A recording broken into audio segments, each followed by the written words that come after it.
Hello, and welcome back for our second session of the day at the SLED IT and Security Leaders Virtual Forum. I appreciate you all joining. We're really excited about this next session, in which we'll be discussing the 2022 data protection trends for the public sector. I have Jeff Reichard, the Vice President from Public Sector and Compliance Strategy for Veeam, leading us. Without further ado, please welcome Jeff Reichard to the virtual stage. Jeff, take us away. Thank you so much. Perfect. Thank you, Sean. Really appreciate it. Let me go ahead and get my screen shared out. And I think that should be coming through now. Are we good? We are good. Excellent. Okay, so let me dive in. Great being on today. Good afternoon. Good morning for those of you who are on the West Coast. As Sean mentioned, my name is Jeff Reichard. I work in the office of the CTO at Veeam Software. We're a leading enterprise backup and data management company. And every year for the past 3 years, Veeam has done what is actually the biggest survey done by anyone, including analyst firms like Gartner, Forrester, ESG, on what people are doing all around the world around protecting their data, what kind of results they're seeing, what kind of challenges they're running into, and what they're planning on for the coming year. We're going to take a look specifically today at what folks in state and local government and education are doing around those things. Purpose of the talk is not to give you a Veeam sales pitch, although I will talk a little bit about capabilities at the end. But what this is really meant to do is be instructive so that if you're contemplating any infrastructure changes or data management changes, or if you're looking to get budget for something that you want to do, it should arm you with a little bit more data about where the rest of the market is heading. So let's go ahead and jump in.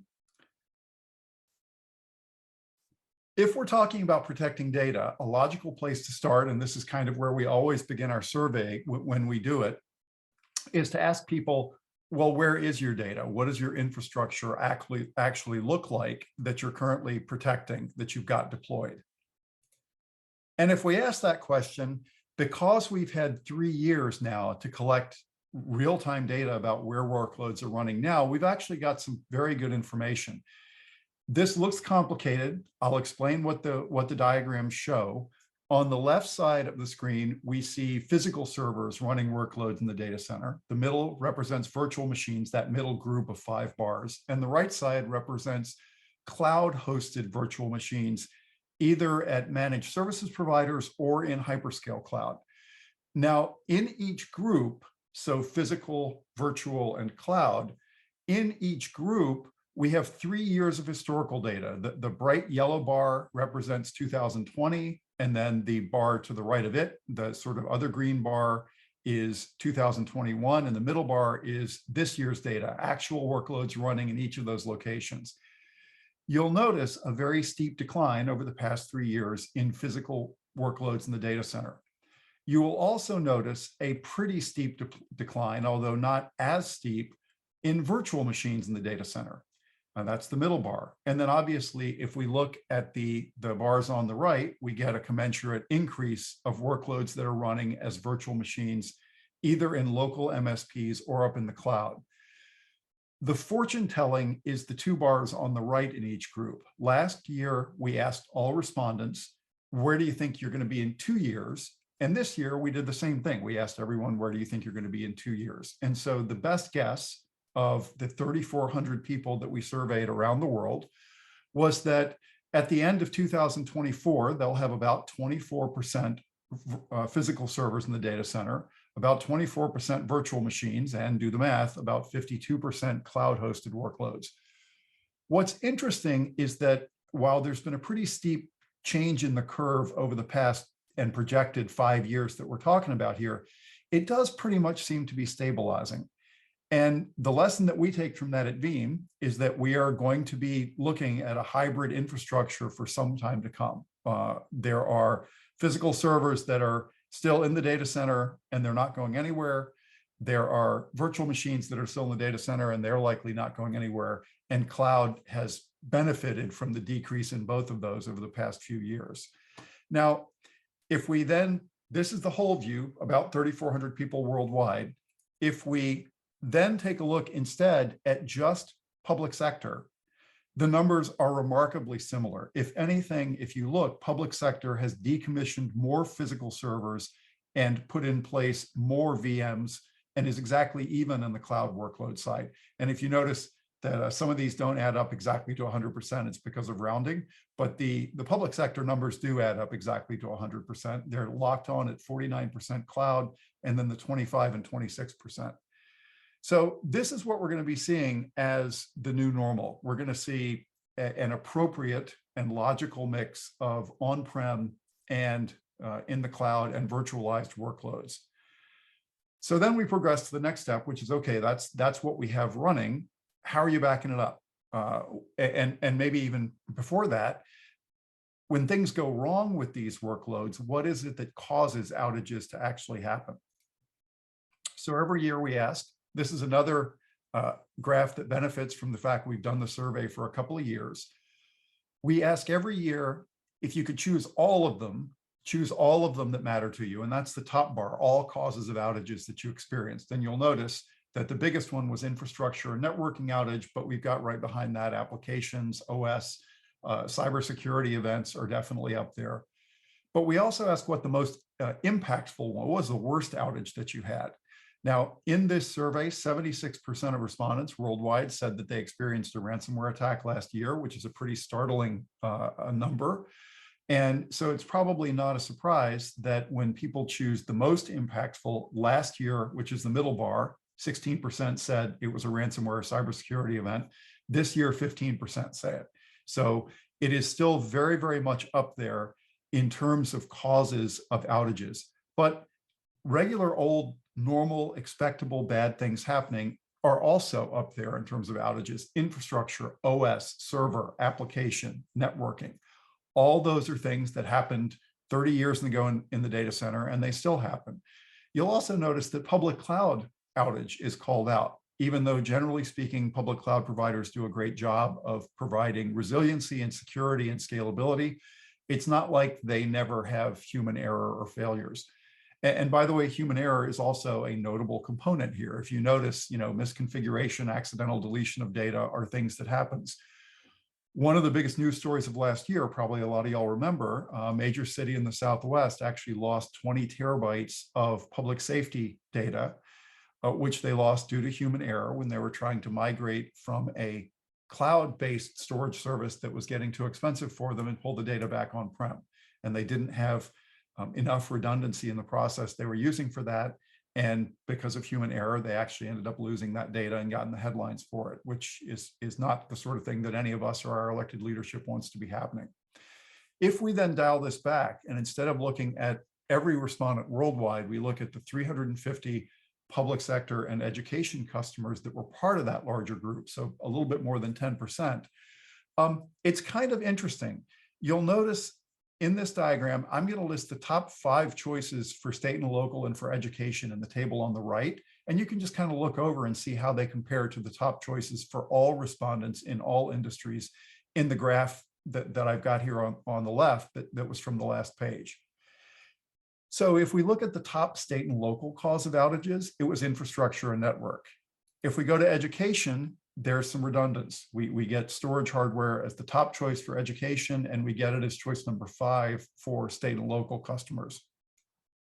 Moving on, server hardware is second in both cases. And then we get human error rearing its head, either through misconfiguration or through accidental deletion or corruption of data. I will point out, if you notice that storage hardware is listed as number 1 cause of outages for education and in the top 5 for state and local, I do still talk to folks occasionally who rely only on storage replication or storage snapshots to back up their data. The stats indicate that might not be the best plan, because if it is the leading cause of outages for state, for education customers, and in the top 5 for state and local, you probably want another medium backing up your data or something that's actually not part of your primary storage infrastructure. I'll just throw that out there. It's something to think about. If we go down to 4, public cloud resources is the 4th choice for state and local. And then we get a little bit different things for education, given how much cybersecurity attacks, ransomware attacks on education and on state and local government have been in the headlines for the past 2 years, it's probably not a surprise that it ranks in the top 5 for education customers. So again, it doesn't look that awfully different from what we saw for the larger group of folks. Things break, people make mistakes, bad actors do bad things. The weighting of them or the frequency just looks a little bit different for state and local and education customers. Now I'm going to pause here and see if we have any questions coming in yet. Hold on just a second. Sean, you can tell me, do we have any questions yet? None so far. Okay, great. I'll keep going. Thank you, sir. Okay, Sure. so this is what actually causes outages. We also ask the question every year, when things go wrong, how prepared is your organization to deal with it, to avoid downtime and to avoid losing data? And candidly, the numbers around what we call the reality gap get worse every year. The top bar here, we just asked customers, and this is again back to the global results, so 3,400 folks worldwide.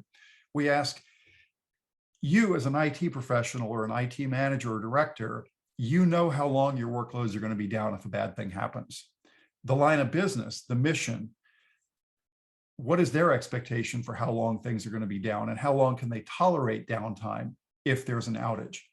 And every year, a large majority of the actual IT leaders that we survey about this, and in this case, you'll notice it's 47 plus 43%, 90%, 9 out of 10 people either agree or strongly agree that systems will likely be down longer than the mission would like them to if something bad happens. The number is basically exactly as bad if we ask the second question, which is not around recovery time, but around recovery point. If we say, okay, what about data loss? You know, you're backing things up once a day, or you're taking snapshots several times a day.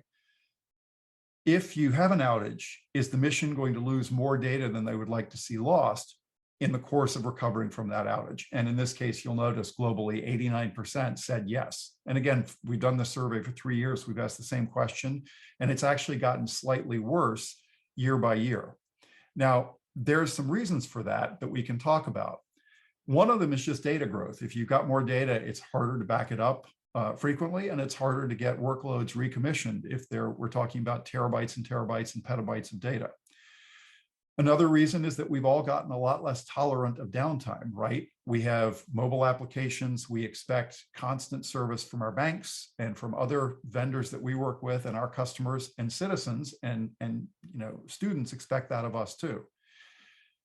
More applications are being deemed mission critical now, which we can dig into a little bit later. And there's also a lot more connectedness. If one thing goes down because so many apps are connected, it tends to affect more workloads at a time. So these are all possible reasons that could be affecting us. So let's dig in now and look at how state and local and education compare with those numbers. And the short answer is they are basically exactly in line with the global results. If you look, state and local is maybe a little bit more pessimistic about how long it would take them to recover data. So if you're in a city or if you're in state government or county government, you may find that this mirrors your experience. We also see, in terms of data loss, state and local government does also seem to be a little bit more pessimistic about their chances. They like their chances a bit less than education customers do. But honestly, it's a few points of data. It's a few points divergent. Basically, these numbers are pretty much in line with what we hear from large banks or oil companies or medical practices or people in any line of work. We definitely have some gaps that people are experiencing in how they're protecting their data. So summarize where we are today so far. We have a hybrid infrastructure that is probably not going to be changing, and especially with the pace of remote citizen services and remote education that everyone on this call has seen for the past couple of years in particular. If anything, we're going to be going more to the cloud, but probably we're pretty stable with the hybrid infrastructure for some time. We are still prone to downtime for predictable reasons, and that includes public cloud-based or software-based services.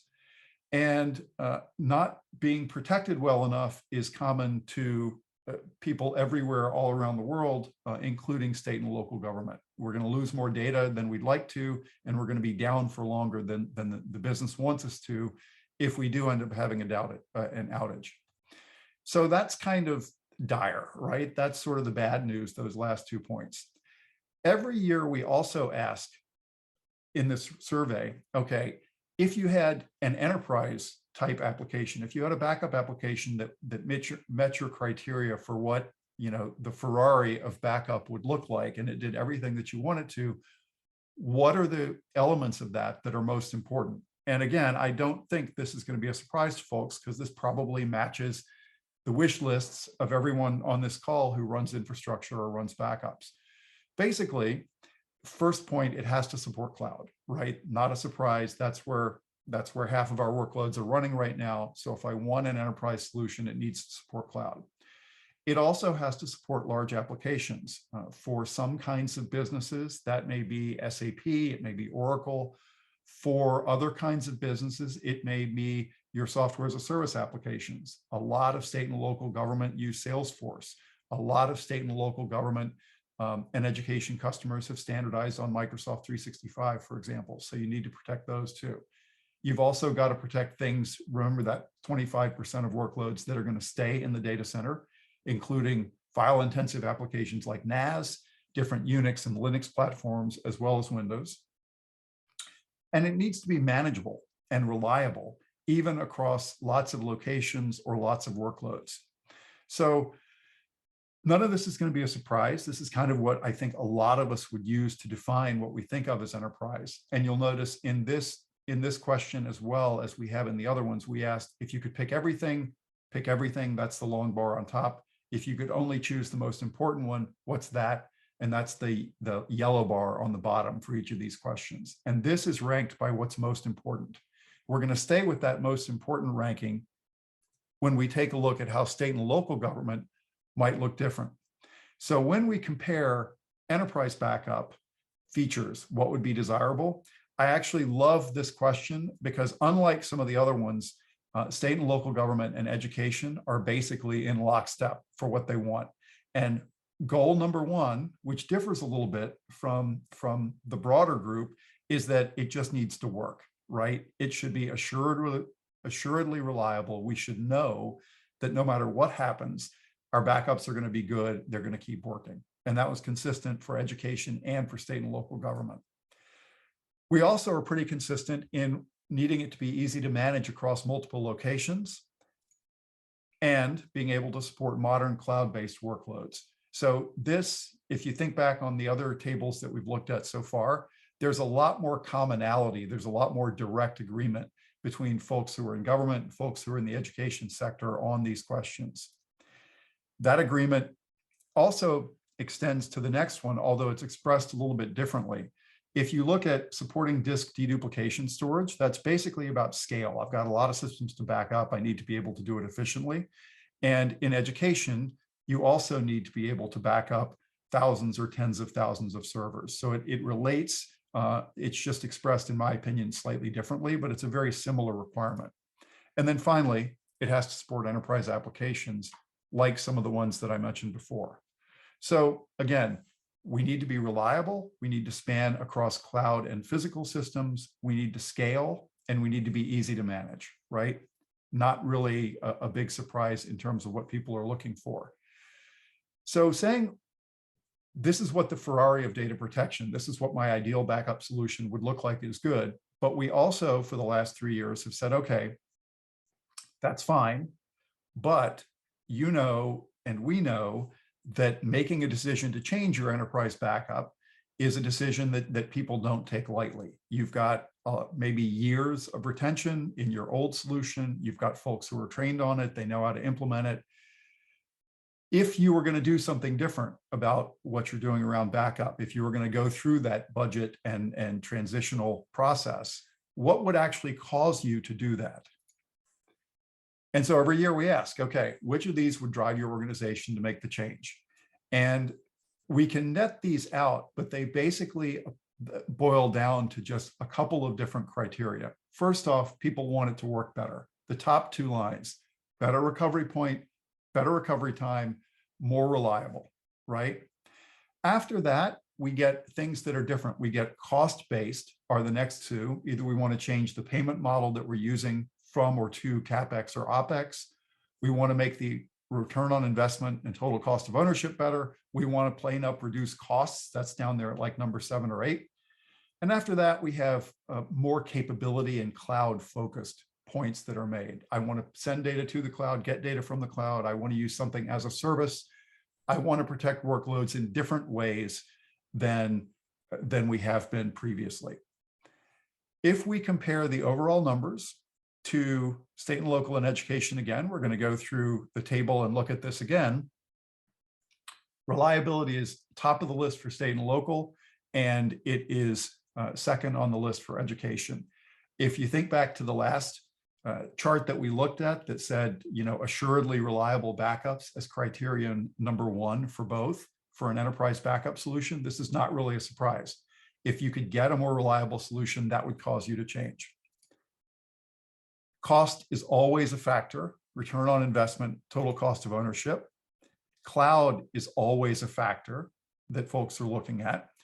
And after that, we get a little bit of divergence between state and local and education customers, right? We get funding model, we get the recovery point or recovery time objective, some more around capability.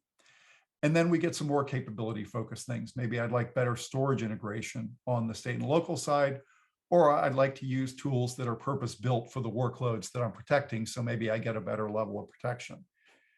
In other words, when we lay this out for folks, when we look at this and ask why they would change, it basically boils down, as it has for the past couple of years, to changing because of cost or funding models. So cost is number 1.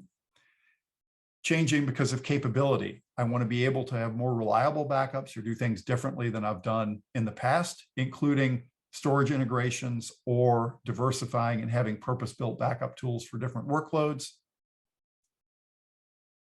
Getting rid of complexity ties in with the return on investment TCO point. If I've got a tool that's easier to manage, then I have to pay less to manage it. And of course, cloud is going to be with us for quite a long time. So these 4 points are, if we have to net out when people say they're willing to change, and again, it's been consistent for the past 3 years now, if we had to summarize them, frequently, these are the points that people bring up in the reasons why they would want to change. So I'm going to pause. Sean, any questions, or are we still good? If anybody does have any questions, you can add them to the chat. Danny did ask, will the slide deck be shared after the webinar? Yes, absolutely. And we also have a comprehensive write-up, basically an executive brief that looks only at public sector customers, the same numbers that we're looking at right now, that I have a link to at the bottom of the presentation. So we'll have that as a resource for you guys going forward too. Okay. And I did promise that I would talk about data protection trends, not just because I'm a backup guy and I'm interested in backups, but because as you're thinking about what you're going to do going forward, we also do ask, what does your organization have planned around budget? Everybody on this call has dealt with a huge amount of transition to remote education, to remote citizen services, to remote work over the past 2 years. And because of supply chain and other issues, there has been some delays in actually moving forward with changing the way we're backing up data based on changing workloads, changing where those workloads are running. You notice that when we ask, what are you thinking that you're going to be doing, that your organization is going to be doing around data protection, worldwide, the answer was, and it was totally consistent around public sector and education as well, that we'd be looking at roughly between 5 and 10% increase in budgets this year. So if it's of interest to you, if you're trying to justify changing your backup budget, going in another direction, you might have some data here that will arm you to have that conversation or give you some thoughts about the way that you'd like to proceed going forward. Okay. So that's a lot about the Data Protection Trends Report. I'm going to talk a little bit now about the Veeam platform. One of the reasons that we do this research, and like I say, actually the most extensive research done by anyone, including analyst firms, is that we at Veeam take advantage of it to drive what we do with the product. We are in a fortunate position that we can gather all this data. We can look at what our customers in different market segments like government and education in different locations, different organization sizes are telling us, and we can respond to that. And it's probably not going to be a surprise that one of the ways that we've responded to that over the 15 years that Veeam has been around is by extensively broadening our platform. Those of you that have known Veeam for a long time probably know us because we were and remain a leader in backing up VMware virtual machines. We sort of were the first good option for backing up VMware VMs, and a lot of folks have used us to do that for many, many years. We've been first to market with many capabilities around that.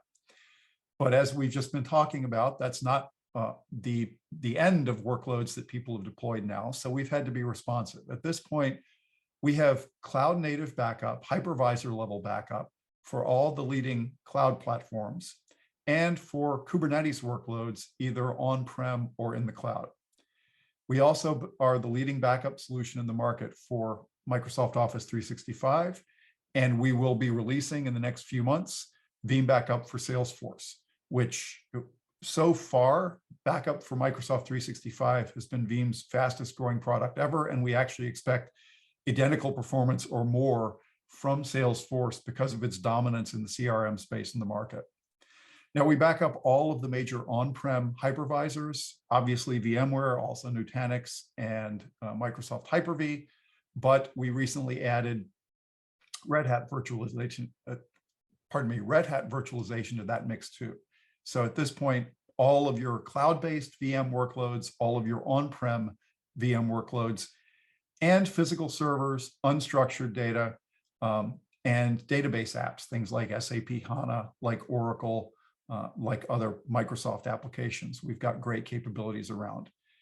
This is really important because if you remember, the ability to do backups into the cloud and the ability to move data into and out of the cloud were primary drivers for a lot of the capabilities that we just looked at in the Data Protection Trends report.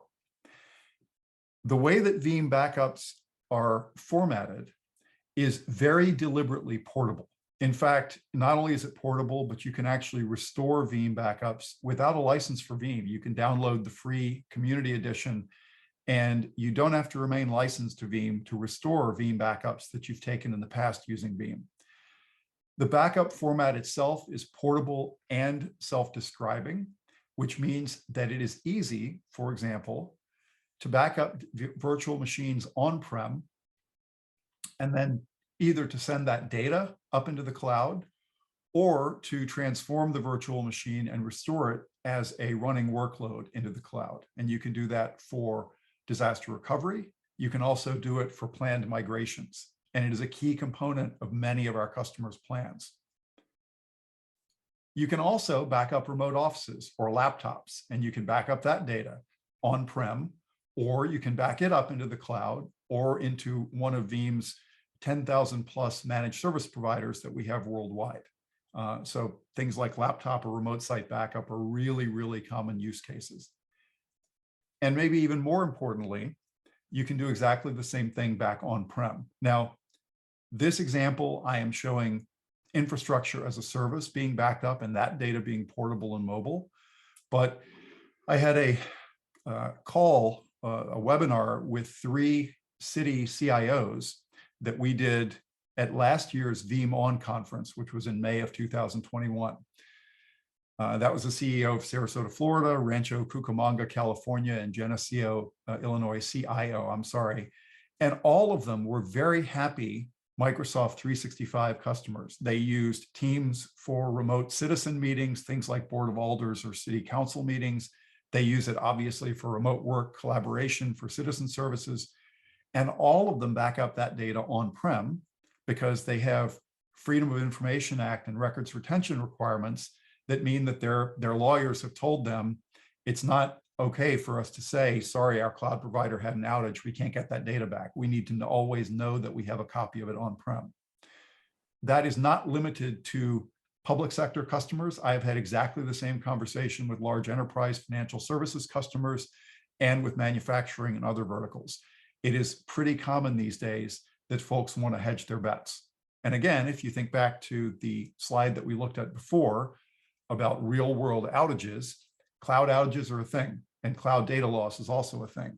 So it is part of the calculation of a lot of IT leaders that I work with, that even if they're delighted not to be running SharePoint and Exchange and file shares on-prem anymore, and to let Microsoft do a better job of it, they still back that stuff up on-prem so that they can always have a copy. And Jeff asked, I currently have the old traditional on-site server running Veeam doing our local backups. Then I have an off-site Veeam provider for backup and replication. I'm budgeting to replace my server next year and wondering what immutable backup appliance for Veeam would you recommend? Oh, that's a great question. We have a lot of good solutions out there. I will review a couple of different architecture choices that you have. And if it's okay, I'm going to do that in 2 slides. We'll go through that, because if you're asking that, ransomware is a concern for everybody in this area, so probably other people have that concern too. So I will jump to that in a couple of slides. I do want, while we're talking about cloud data, I will just mention, if we're talking about virtual machines running on-prem or in the cloud, Veeam's instance-based Veeam Universal Licensing is portable just like our data is. So if you're used to backing up VMs on-prem and you move to backing up that data up in the cloud, you move those workloads up in the cloud, you can take the exact same license that you were using to back up on-prem, and you can transition to backing up your Azure VMs or your EC2 instances in AWS and pulling that data cross-cloud or back on-prem with exactly the same license. Truth in advertising, our Kasten licensing is per node, so it's a little bit different if you're a Kubernetes shop. And our Salesforce and Microsoft 365 licensing is per user, which is the way you pay for those services. So it just makes more sense to do it that way. But the licensing is portable just like the data is. Okay. Now, for those of you who are not Veeam customers, you might not have heard of the 3-2-1 rule. And Tim, you have heard of this, I'm sure, if you've got a Veeam account team. So I'll just mention very briefly, for years now, we have recommended that you should have 3 copies of your data, right? Production and 2 other ones. That should be on 2 different types of media. So sticking with snapshots on your primary storage array or replicated snapshots on a pair of those arrays is not going to help you if you actually have a storage hardware outage, which, as we saw before, is a leading cause of outages for many respondents that we surveyed this year. So it's something to think about. You probably want 2 different types of media, another kind of storage to put your backups on, wherever that may be. One of those should be offsite. And to Tim's question about ransomware, you need, and this is the second one, the 3-2-1-1, you need one of those copies to be unchangeable, even if a ransomware adversary, a criminal, compromises admin credentials at your site. For those of you who have followed this, you probably know it is very common for an adversary to get a toehold in your network and then spread laterally through the network and escalate privileges until they get to the data that you really don't want them to encrypt. And in the course of that, they will also very, very frequently try to delete your backups, because if you've got good backups, you don't have to pay a ransom, right? We'll go to the 0 in just a minute. I'll talk about that. But talking about ransomware immutability, the Veeam solution for ransomware immutability comes in a couple of levels. There's this concept in Veeam called the scale out backup repository, which is just a virtual pool of storage that encompasses several tiers, what we call a performance tier, which is where your backups initially land, and then a tier up in the cloud, a capacity tier, which we call it capacity because cloud storage is basically infinitely scalable, so you can have a lot of that, and then an archive tier for longer term retention. The important thing to note is that we have storage integrations with partners like Data Domain, well, I've listed here just as one example, but the same thing is true with HPE Store Once, or will be in V12, and with other Exagrid, with other solutions.